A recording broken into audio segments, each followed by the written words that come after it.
History remembers kings with castles, empires that rose and fell, and fortunes built in stone and steel. But hidden beneath the sands of time is a story few were ever taught. Of a king whose gold was so vast, it crashed economies. A ruler so powerful, he brought an entire empire to the world's attention, yet his name was buried. This is the story of Mansa Musa, the forgotten king of the Mali Empire, and the richest man to ever walk the earth. Before Mansa Musa, there was Sundiata Keita, the Lion King of Mali. He founded the empire in the 1200s, uniting warring tribes and laying the foundation of what would become one of Africa's greatest civilizations.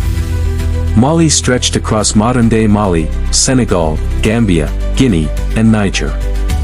It was more than just land, it was a network of culture, trade, and learning.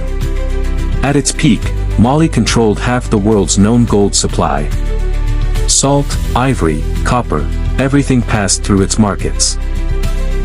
From West Africa to North Africa and beyond, Mali became the economic engine of the continent.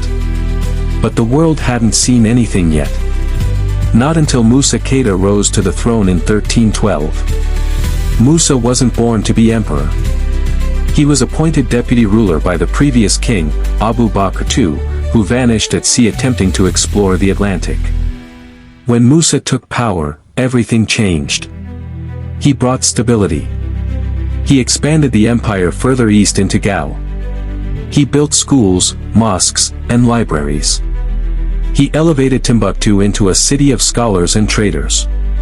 But it was his spiritual devotion that would define his legacy. As a devout Muslim, Mansa Musa prepared for the sacred pilgrimage to Mecca. But this wasn't just any pilgrimage, it would become the most legendary journey in medieval history. In 1324, Musa set out on the Hajj, the holy Muslim pilgrimage to Mecca. But he didn't travel alone. He brought 60,000 men, including 12,000 slaves, and 100 camels, each carrying hundreds of pounds of gold. His caravan stretched for miles. As they passed through towns and kingdoms, Mansa Musa gave away gold freely. He built mosques in every city he visited. When he reached Cairo, the capital of Egypt, he gave away so much gold that it caused inflation. The Egyptian economy collapsed for over a decade. No one had ever seen such wealth. European and Arab traders were stunned.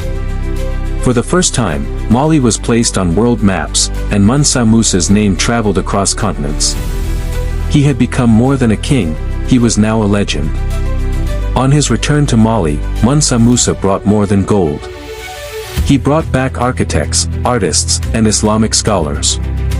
With them, he constructed mosques and madrasas. The Jingareber Mosque in Timbuktu still stands today as a symbol of his vision. He made Timbuktu a beacon of education, drawing scholars from across Africa and the Middle East. It became the intellectual capital of Africa, a city of more than 100,000 people, with libraries holding thousands of manuscripts. Mali was now not just wealthy, but wise, cultured, and respected. Mansa Musa died in 1337, leaving behind a legacy few could ever match. But as the years passed, the empire he built began to fracture. Successors lacked his vision. Invasions, internal strife, and the rise of rival empires like Songhai chipped away at Mali's dominance. By the 16th century, the once great cities of Mali had faded into memory. Timbuktu's treasures were looted or lost. The wealth vanished, but the legend remained. Today, Mansa Musa is rarely mentioned in schoolbooks. Yet historians estimate his net worth at over $400 billion, more than Elon Musk, Jeff Bezos, and all modern billionaires combined. But his true treasure wasn't gold. It was what he built. A kingdom of knowledge. A network of trade. And a culture that once made West Africa the heart of the world.